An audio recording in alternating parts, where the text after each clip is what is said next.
President Biden is raising the stakes on Israel. He's threatening to hold up more arms shipments if the IDF invades Rafah. One Israeli leader says that will only embolden Iran and its proxies. Well, that view is shared by members of the U.S. Congress. Appearing before the Senate, Defense Secretary Lloyd Austin faced harsh criticism for the move. CBN's Julie Stahl reports. The Biden administration has long told Israel that it will not support a full-scale invasion of Rafah. Yesterday, the president told CNN that the U.S. will withhold certain weapons if that happens. I made it clear that if they go into Rafah, they haven't gone into Rafah yet. If they go into Rafah, I'm not supplying the weapons that have been used historically to deal with Rafah, to deal with the cities, to deal with that problem. The president said the U.S. will continue to provide for defense like Iron Dome to protect against outside attacks. We're not walking away from Israel's security. We're walking away from Israel's ability to wage war in those areas. Earlier this week, the administration announced it's holding up delivery of about 3,500 bombs to Israel. Biden also cited withholding artillery shells. At a Senate hearing, the U.S. Secretary of Defense admitted future arms deliveries to Israel could be cut off. We are currently reviewing some near-term security assistance shipments in the context of unfolding events in Rafah. That led to a testy exchange with Republican Senator Lindsey Graham. Do you believe Iran really wants to kill all the Jews if they could? The Iranian regime, yeah. Do you believe Hamas is serious when they say we'll keep doing it over and over again? Do you agree that they will if they can? I do. Hamas, okay, right. Do you believe that Hezbollah is a terrorist organization also bent on the destruction of the Jewish state? Hezbollah is a terrorist organization. Okay, so you're telling me you're going to tell them how to fight the war and what they can and can't use when everybody around them wants to kill all the Jews?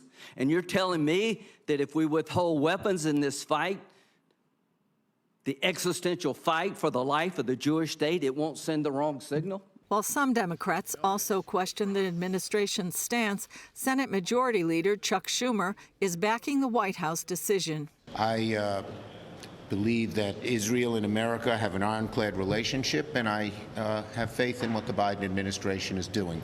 Israeli Prime Minister Benjamin Netanyahu declined to comment on the possibility of losing U.S. weapons support, but earlier this week he said Israel would fight its genocidal enemies even if it had to go it alone. In a radio interview, Israel's ambassador to the UN said Biden's decision will encourage its enemies.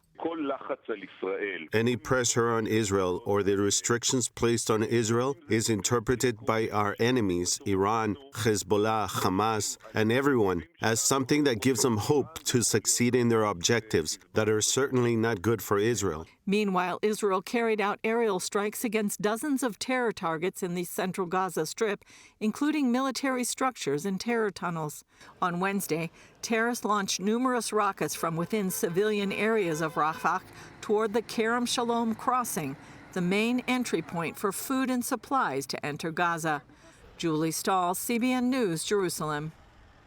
This is absolutely not a time to be sending mixed messages. You can't on one day at a Holocaust memorial talk about defending the Jews and then the next day say, we're going to withhold weapons so that they can't defend themselves. The two messages don't mix at all. And when that message is heard in a tunnel in Gaza, it gives them hope that all they have to do is hold out. Hamas is on the brink of losing control, and that should absolutely happen. Those remaining brigades of terrorists should be absolutely eliminated, and Hamas no longer controlling that city. They've been in control since 2006. Israel has not been part of Gaza for a long period of time. To make any claim that they're in occupied territory is denying the facts on the ground.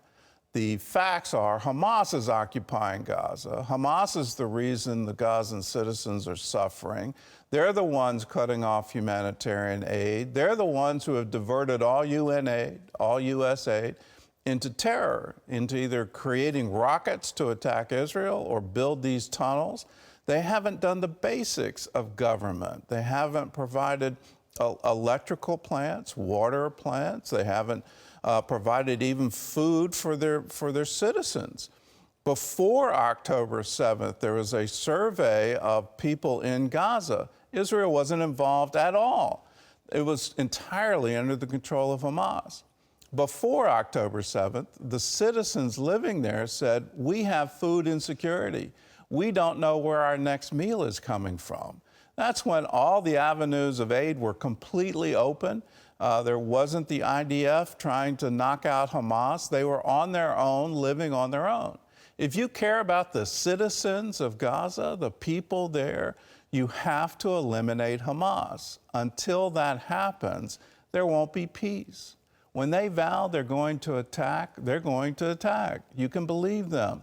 If you let them stay in power, you let them recover from this, well, all they're going to do is rebuild rocket launchers and rebuild terror infrastructure, and they're going to attack Israel again. Israel can't have that. And in these times, we need to be very certain in our messaging. We stand with